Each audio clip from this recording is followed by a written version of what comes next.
Hello guys, welcome to my channel. Ayan guys, dito muna tayo sa tindahan ngayon. Pero meron akong i-flex sa inyo. Kung naalala nyo, nung July, nag-harvest ako ng aking luya. Ngayon, nagtanim ako ulit. So, ito na po ngayon siya.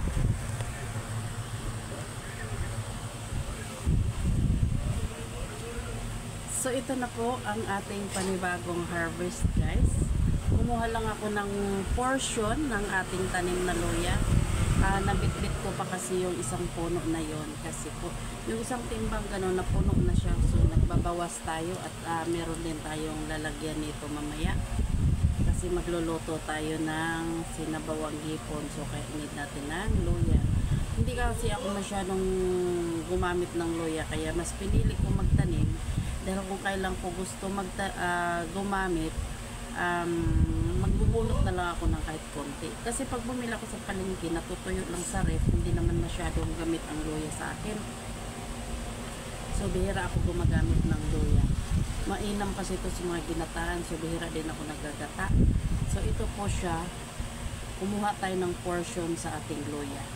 So, pakita ko sa inyo yung aking luyang mataba at mapuno na yung timba. Punong-puno na siya guys.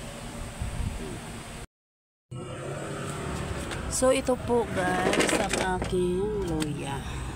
Tingnan mo. Kung makita mo, malago. Pero wala na yung binabawasan ko na siya. Yun po kasi malaman na po talaga to siya guys. Doon ko kinukuha.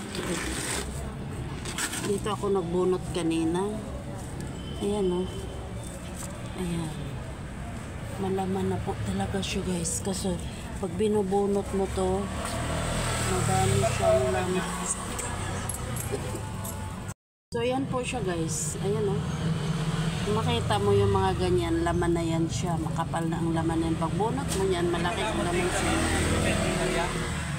Ayan po siya guys. Marami na may interruption sa aking vlog dito. Ay, daming nagpapalaman. Ito guys, pag hindi mo siya uubusin to siya, itong panibagong sibol na yan, tatakbo pa yan dito hanggang sa mapuno siya ulit. Sana nga pwede pa yan dito kasi lagi kasing na-istorbo dito. Ayan, yung ito malaki na rin ang laman nito kasi gulang na to siya. Pag gulang na yung tangkay niya, malaki na. Malaki na yung laman niya. Ayan o. So, unti-untiin ko na rin ulit siyang ito, susunod ko to pag naubos yung pinitas ko. Yung iba pinamimigay. So, yun lang po ang aking sinishare. Mamaya magluluto tayo ng ano. Kasi dito ko siya nilalagay. Yung aking istorbo kasi, nandito kasi yan sa gilid ng tindahan. Ayan. Yung ano ko, ayun o, sa tapat. Aray ko. Yung tanglad at tanglad, guyabano, tsaka kalamansi nandun sa tapat oh.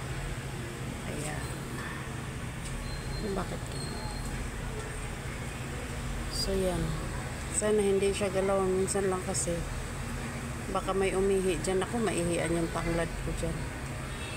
Yan po yung kasi wala na kami doon, na demolish na kami doon guys. Ginigiba na yung tindahan ko. Ayan po. O, diba? So, yan lang po ang aking sinishare sa inyo. Pag may itinanim, may aanihin.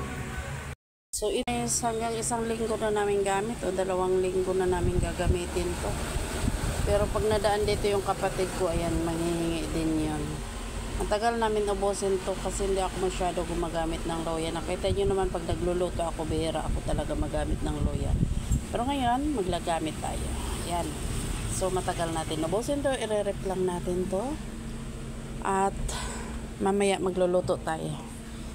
So, yan lang po. Ay. Yan ako muna pala.